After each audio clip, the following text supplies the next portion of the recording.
Hello everyone, welcome back to our channel and you know very well I am Aryan. और आज हम geography का ninth class की geography का सेकंड चैप्टर पढ़ेंगे जिसका नाम है फिजिकल फीचर्स ऑफ इंडिया। तो हम बात करेंगे फिजिकल फीचर्स ऑफ इंडिया कि आखिर में इंडिया में कौन कौन से फिजिकल फीचर्स हैं। साथ के साथ उसको जानने से पहले हम ये जानेंगे कि what is the means of physical features, कि फिजिकल फीचर्स का मतलब होता क्या है। हम सबसे पहले ये जानेंगे। तो फिजिकल फीचर का मतलब होता है कैरेक्टरिस्टिक, कि हम किसी को कैसे डिफाइन कर रहे हैं। मान लो कोई इंसान गुजर के गया और दूसरा इंसान आया, उसने पूछा कि भाई यहाँ से कोई इंसान गया, तो आप पूछोगे कैसा था वो, तो आप वो बताएगा कि वो थोड़ा लंबा था, उसके बाल घुंघराले थे, थोड़ा सांवला रंग का था। तो ये हो गए उसके फिजिकल फीचर्स। तो यही होते हैं फीचर्स, कि हमें बाहर से देखने में जो चीज़ें जिसके बारे में जैसा पता चलता है उसको बोलते हैं फीचर्स और फिजिकल फीचर्स। तो इंडिया के फिजिकल फीचर्स की बात करेंगे तो हम ये जानेंगे कि इंडिया में क्या क्या चीज़ें पाई जाती हैं, कि अगर हम इंडिया की बात करते हैं तो इंडिया में क्या क्या चीज़ें हैं जिससे हम इंडिया को डिफाइन करते हैं। तो हमारे यहाँ 6 फीचर्स हैं। और 6 फीचर कौन कौन से हैं हमारे यहाँ? सबसे इम्पोर्टेंट हिमालयाज़ हैं, पहाड़ हैं, हिमालय की रेंजेस हैं हिमालयाज़। दूसरा हमारे यहाँ समतल एरिया है, प्लेन एरिया, जहाँ पे खेती बाड़ी होती है। थर्ड हमारे पास है प्लेट्यू एरिया। प्लेट्यू ऐसे होते हैं, वो पहाड़ नहीं होते लेकिन आधे पहाड़ कह सकते हैं हमें। ऐसा होता है कि पहाड़ शेप कुछ इस तरीके से होती है, ठीक है। लेकिन समय के साथ ये इतने पुराने हैं कि समय के साथ इनकी जो टॉप लेयर है वो उड़ गई है, और जब इनकी टॉप लेयर उड़ गई तो कुछ इस तरीके से बन गए टेबल शेप। तो कुछ ये इस तरीके से बन गए टेबल शेप, सो इन्हीं को हम प्लेट्यूज बोलते हैं। थर्ड हमारे कोस्टल प्लेन। तो हमारे इंडिया का जो कोस्ट है, समुद्र के पास का जो एरिया है, वहाँ पे भी ज़मीन थोड़ी उपजाऊ है, जिसकी वजह से वहाँ भी खेतीबाड़ी हो रही है, तो वो भी कोस्टल प्लेन्स के अंदर आ रहे हैं। फिर हमारे यहाँ आता है डेजर्ट, कि इंडिया का कुछ पार्ट है जैसे कि राजस्थान, गुजरात, वहाँ का थोड़ा सा पार्ट है जहाँ पे डेजर्ट पाया जाता है। And last is islands. हमने आइलैंड्स की भी बात कर रखी है अपनी 6th क्लास की वीडियोस में, जिसमें हमने बताया कि हमारे 2 आइलैंड हैं, एक अंडमान एंड निकोबर है और सेकंड लक्षद्वीप है। तो ये है हमारे इंडिया के 6 फीचर्स। तो ये है हमारे इंडिया के 6 फिजिकल फीचर्स।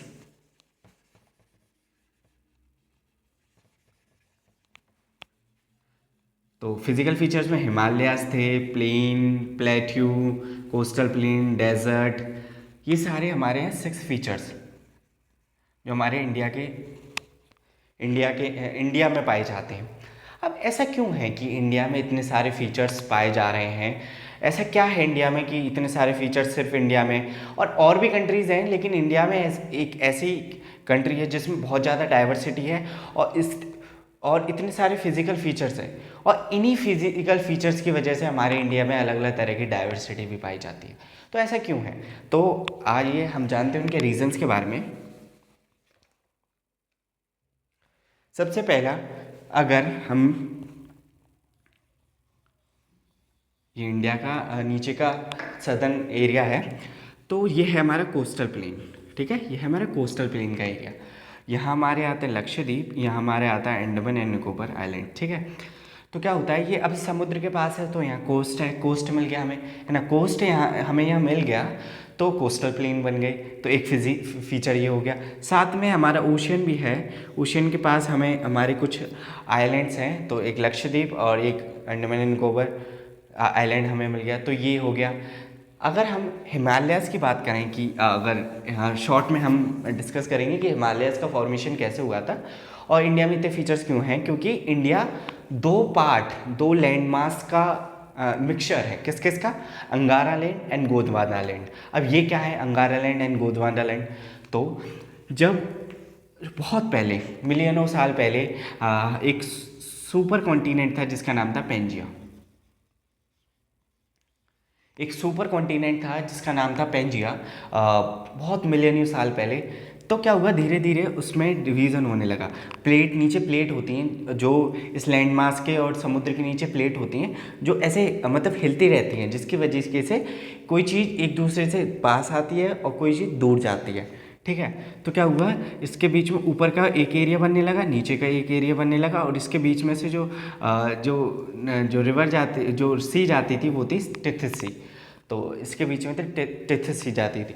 जो जो ऊपर का पार्ट था इसी को हम बोल रहे हैं अंगारा लैंड। क्या बोल रहे हैं? अंगारा लैंड। और जो नीचे का पार्ट है उसको हम बोल रहे हैं गोंडवाना लैंड। तो एक सुपर कॉन्टिनेंट था पेंजिया और उसका डिवीज़न हुआ प्लेट के मूवमेंट की वजह से। तो ऊपर वाला पार्ट हो गया अंगारा लैंड एंड सदर्न पार्ट हो गया गोंडवाना लैंड। ठीक है।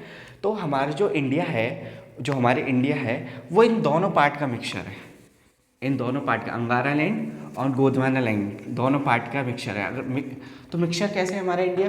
क्योंकि ऐसा हुआ था कि इंडिया का ये वाला जो पोर्शन है नीचे का कर्व साइड का ये वाला, और ऊपर का जो पोर्शन है, ठीक है, ऊपर का जो पोर्शन है, तो ये क्या, ये गोंडवाना लैंड का पार्ट था और ये अंगारा लैंड का पार्ट था। लेकिन टेक्टोनिक प्लेट के मूवमेंट की वजह से ये पार्ट इस तरफ जाया और इसमें जाके ये मर्ज हो गया, ये आपस में मिल गए। इसलिए नीचे का पार्ट गोंडवाना लैंड है तो उसके अलग फीचर्स हैं, ऊपर का पार्ट अंगारा लैंड है तो उसके अलग फीचर्स हैं। इसलिए इंडिया में इतने तरह के फीचर्स पाए जाते हैं। और जहाँ ये मिले, जहाँ ये मिले वहाँ इन्होंने, जहाँ ये मिले वहाँ इन्होंने पहाड़ क्रिएट कर दिए, माउंटेन की रेंजेस क्रिएट कर दिए, बहुत सारे रेंजेस क्रिएट कर दिए जिन्हीं को हम हिमालयस बोलते हैं। कि बहुत सारे रेंजेस क्रिएट हो गई, इन्हीं को हम हिमालयस बोलते हैं। इन्हीं फीचर्स की वजह से कि हमारा इंडिया दो लैंड मास से मिलकर बना है, एक अंगारा लैंड एंड एक गोंडवाना लैंड, उसी की वजह से जो जो हिमालयस थे उनका फॉर्मेशन हुआ। अब मैंने बात की थी कि अंगारा लैंड और गोंडवाना लैंड के बीच में एक नदी थी। तो जब प्लेट आपस पास आती रही तो जो नदी थी उसका जो उसके अंदर जो मिट्टी वगैरह थी वो उठी और उन्होंने माउंटेन जो हिमालयस है उनका फॉर्मेशन कर दिया। तो ये था कि हिमालयस का फॉर्मेशन कैसे हुआ। तो नीचे का पार्ट गोंडवाना लैंड था, ऊपर का पार्ट अंगारा लैंड था। जब वो मिले तो हिमालयस का फॉर्मेशन हुआ। प्लेट्यू एरिया हमारे पास है ही है। तो ये सारे फीचर, तो चलो जानते हैं एक एक करके सारे फीचर्स के बारे में। जैसे कि आप देख ही रहे होंगे, पहले हम जानेंगे हिमालयस के बारे में। तो हिमालयस क्या है? ये माउंटेन की रेंजेस हैं। ठीक है, हिमालयस क्या है? माउंटेन की रेंजेस हैं जो नदर्न पार्ट में पाई जाती हैं। Let me show you.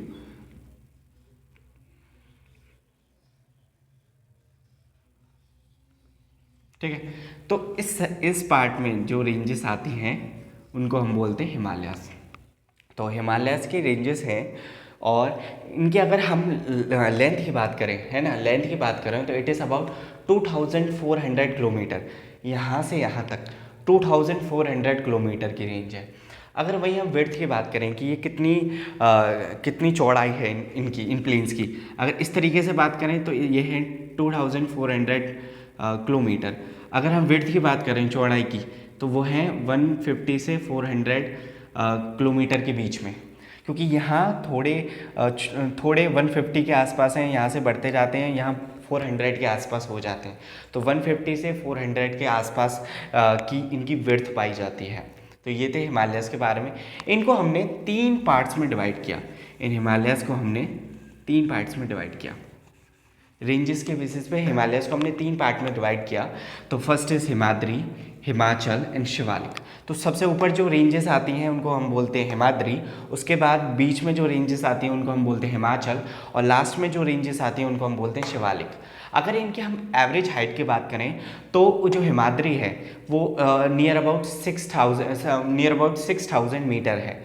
और वहीं ये ग्रेनाइट से मिलके बना है। ग्रेनाइट एक तरह की रॉक है, मिनरल भी कह सकते हैं। तो वो ग्रेनाइट से मिलके बने हुए हैं और ये हाईएस्ट है। यहीं पे हमारी जितनी भी हाई रेंजेस हैं हमारे माउंटेन्स की, हमारे इंडिया की, वो यहीं पाई जाती हैं। जैसे कि माउंट एवरेस्ट इसी रेंज में पाया जाता है जिसकी हाइट 8848 मीटर है। कंचनजंगा 8598 मीटर है। माउंट एवरेस्ट की बात करें तो ये नेपाल के अंदर आता है। ठीक है, और वहीं कंचनजंगा हमारे इंडिया के अंदर आता है। तो अगर हम हिमालयस के हाईएस्ट पीक की बात करें तो वो होगा माउंट एवरेस्ट। वहीं कह दिया जाए इंडिया में कौन सी हाईएस्ट पीक है हिमालय की, तो वो होगी कंचनजंगा। तो ये था हिमाद्री। उसके बाद जो अगली रेंज आती है वो है हिमाचल। तो हिमाचल की अगर हम एवरेज हाइट की बात करें तो वो 3700 से 4500 तक हाइट है इसकी, ठीक है, मीटर में। फेमस रेंजेस हैं इसकी, पीर पंजाल हो गई, ठीक है, ये रेंजेस हैं यहाँ पे पाई जाती हैं। वैलीज़, यहाँ वैलीज़ भी पाई जाती हैं, जैसे कि कश्मीर वैली हो गई। अब वैली क्या होती है, वैली को थोड़ा सा जान लेते हैं कि जब इस तरीके से माउंटेन रेंजेस हैं तो जो नीचे का जो एरिया है इन्हीं को हम बोलते हैं वैलीज़। क्या बोलते हैं, वैली। तो यहाँ पे बहुत सारे अलग अलग तरह की वैली, कश्मीर वैली हो गई और डिफरेंट वैलीज़ पाई जाती हैं। यहीं पे हमारे सारे हिल स्टेशंस पाए जाते हैं जहाँ हम घूमना बहुत पसंद करते हैं। शिमला हो गया, नैनीताल हो गया, मसूरी हो गया, तो ये हो गया हमारा हिमाचल। और लास्ट जो हमारी रेंज है वो है शिवालिक।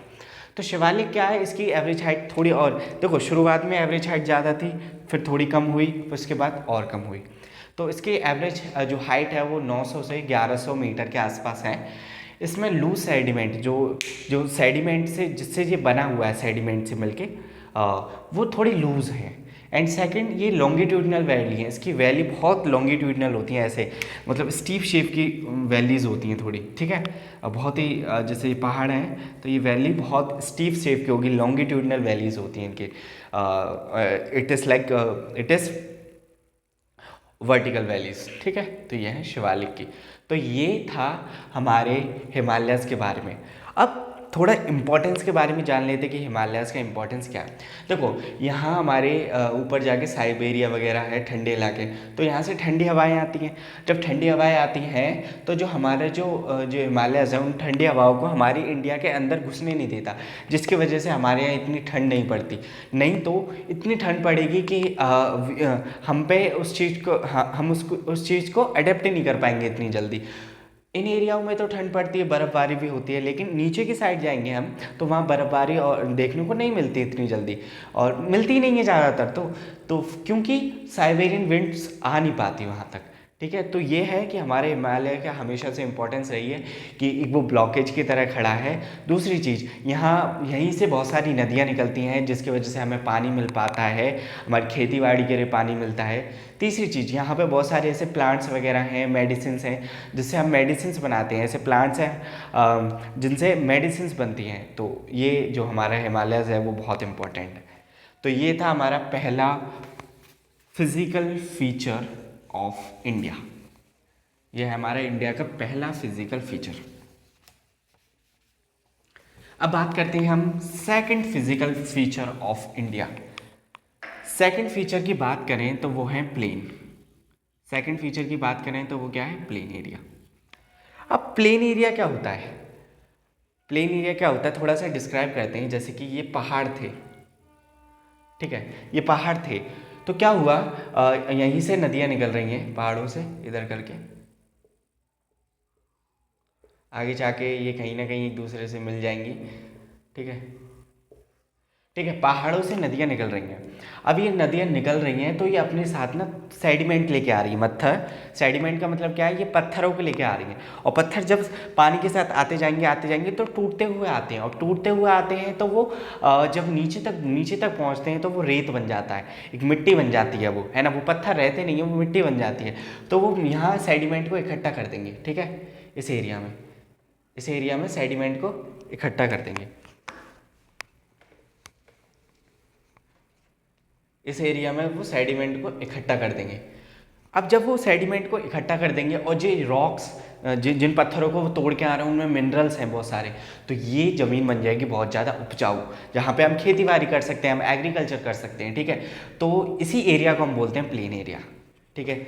और ये कैसे बना है ये भी जान लिया कि नदियों के सेडिमेंट, जो नदियों का पानी आ रहा है, लहरें आ रही हैं, वो सेडिमेंट लेके आती हैं अपने साथ और वो इस जगह पे जाके इकट्ठा कर देती हैं। जहाँ पे इकट्ठे हो जाती हैं वो उसको प्लेन एरिया बोलते हैं। और यहीं पे खेतीबाड़ी होती है क्योंकि इस सॉइल बहुत न्यूट्रिशन रिच होती है, जिसमें बहुत सारे न्यूट्रिशन है और वो न्यूट्रिएंट्स हैं बहुत सारे, जो कि हमारी क्रॉप्स के लिए बहुत इंपॉर्टेंट है। तो यह है प्लेन एरिया। प्लेन एरिया की भी अगर हम लेंथ की बात करें तो it is near about 2400 kilometre.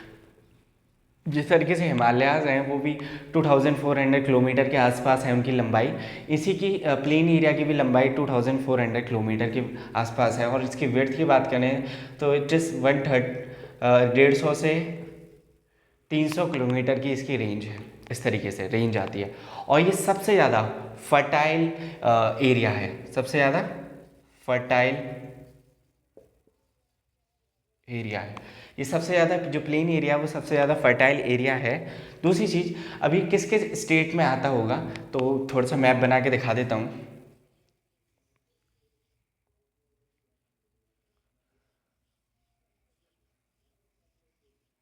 ठीक है, तो ये रफ मैप है। हाँ, तो इस एरिया में नदियाँ आई, यहाँ पे सेडिमेंट इकट्ठा किया इन्होंने, यहाँ पे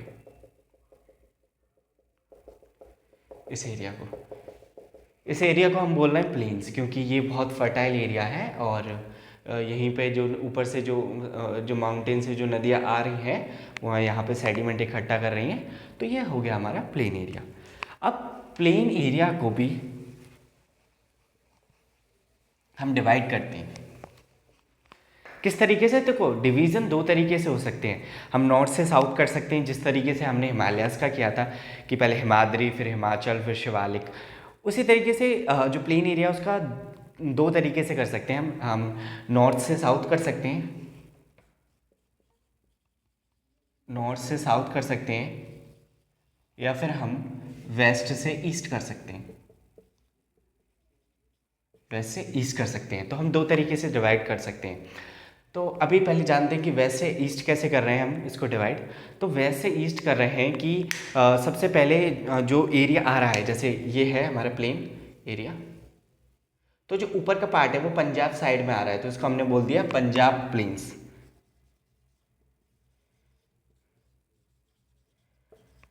पंजाब प्लेन्स बोल दिया। फिर जो सेकंड पार्ट आ रहा है वो गंगा की नदियों, गंगा की ट्रिब्यूटरी से और गंगा से बन रहा है, तो उसको बोल दिया हमने गंगा प्लेन। लास्ट पार्ट ये ब्रह्मपुत्र और उसके ट्रिब्यूटरी से मिलके बन रहा है जो प्लेन एरिया है, तो इसको हमने नाम दे दिया ब्रह्मपुत्र प्लेन। तो ये हमारे वेस्ट, जब हम प्लेन्स को वेस्ट टू ईस्ट या ईस्ट से वेस्ट हम डिवाइड करेंगे, तो सबसे पहले आते हैं पंजाब प्लेन, देन आते हैं गंगा प्लेन, देन आते हैं ब्रह्मपुत्र प्लेन। अब नाम से पता चल रहा है गंगा प्लेन्स में क्या है, गंगा का बहुत इंपॉर्टेंट रोल है, गंगा का, उसके ट्रिब्यूटरीज का, वही वहाँ पे सेडिमेंट्स को इकट्ठा कर रही हैं जिससे गंगा प्लेन बन रहा है।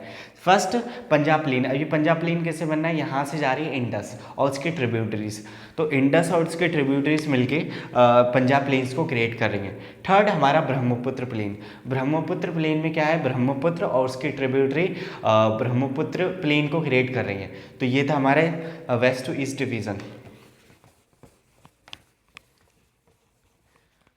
अगर हम नॉर्थ से साउथ डिवीजन की बात करें तो इसको चार पार्ट्स में बांटा है। कितने पार्ट्स में, चार पार्ट्स में बांटा है। पहला है भावर, तेराई, भांगर एंड खादर। इस तरीके से कि माउंटेन से इस तरीके से कि यहाँ क्या बनेगा, ये मान लो ये प्लेन एरिया है, इसको हमने ऐसे बांटा कि यहाँ चार पार्ट्स में, ठीक है, इस तरीके से इसको हमने चार पार्ट्स में बांटा इस तरीके से। नॉर्थ से साउथ डिवीज़न किया है इसमें। तो सबसे पहले हम बात करते हैं भावर की। तो भावर क्या है, भावर ऐसा एरिया है जो कि पत्थरों से मिलके बना है। इसमें बहुत सारे रॉक्स हैं, छोटे छोटे रॉक्स एंड पेबल्स हैं, इसमें पेबल्स हैं, बहुत सारे रॉक्स पेबल्स, ये इससे मिलके बना है ना। और फिर क्या होता है कि जो इसमें ना पत्थरों और पेबल्स की वजह से क्या होता है, जो छोटी जो नदियों का जो पानी आ रहा है वो यहाँ डिसअपियर हो जाता है, पत्थरों में से ऐसे निकल के जाता है कि पता ही नहीं चलता कि यहाँ से पानी दिख भी रहा है, तो वो इस वाली रेंज में आके निकलता है। तो यहाँ पे जब पानी, सबसे ज़्यादा पानी इस रेंज में आ रहा है, तो ये एक दलदली एरिया बन जाएगा, मार्शी एरिया। ये कैसा एरिया बन जाएगा, मार्शी एरिया। तो यहाँ पे हम वो वाली क्रॉप्स कर सकते हैं जिसमें पानी की बहुत ज़रूरत होती है, क्योंकि ये दलदली एरिया बन गया, यहाँ पे हम चावल वगैरह की खेती कर सकते हैं। ठीक है।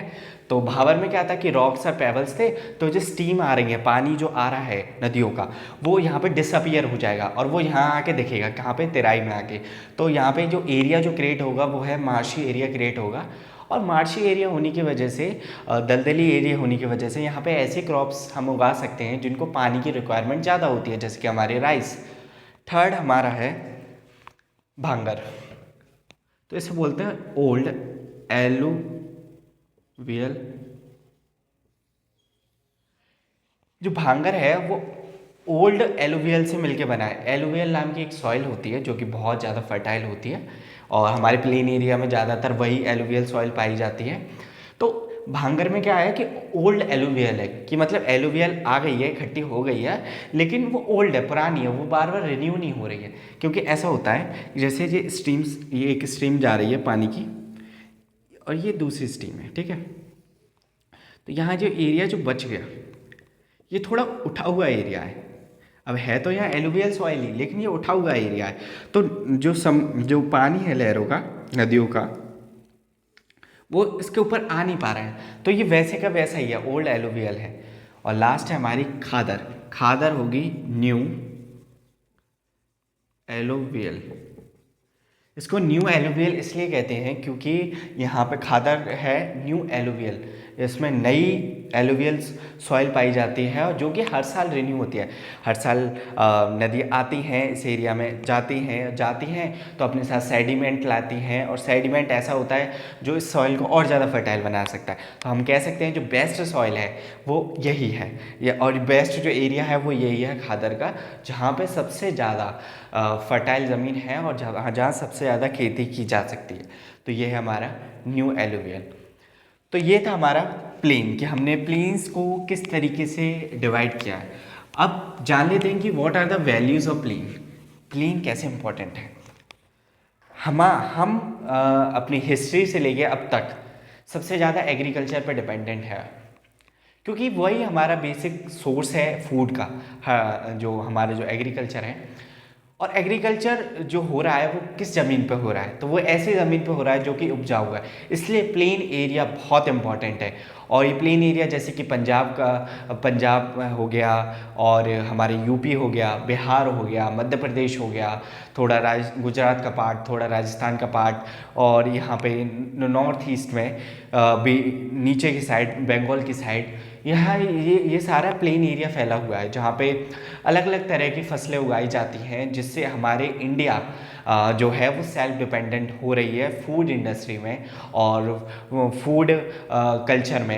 साथ के साथ इंडिया को फूड इंपोर्ट करना पड़ता था ज़्यादा से ज़्यादा, लेकिन आज हम बहुत सारी अच्छी टेक्नोलॉजीज़ का यूज़ कर रहे हैं ताकि हम प्लेन एरिया का इस्तेमाल करके यहाँ मैक्सिमम से मैक्सिमम हम यहाँ से आउटपुट ले सकें और अपनी इंडिया को फूड में सेल्फ डिपेंडेंट बना सकें। तो ये थे हमारे 2 फीचर्स, और फीचर्स हम नेक्स्ट वीडियो में डिस्कस करेंगे। I hope you like this video, and if you like this video then don't forget to subscribe my channel and like my videos. Also to feel free to comment anything whatever you want to do. And at last I want to say thanks a lot for listening me, and once again thanks a lot.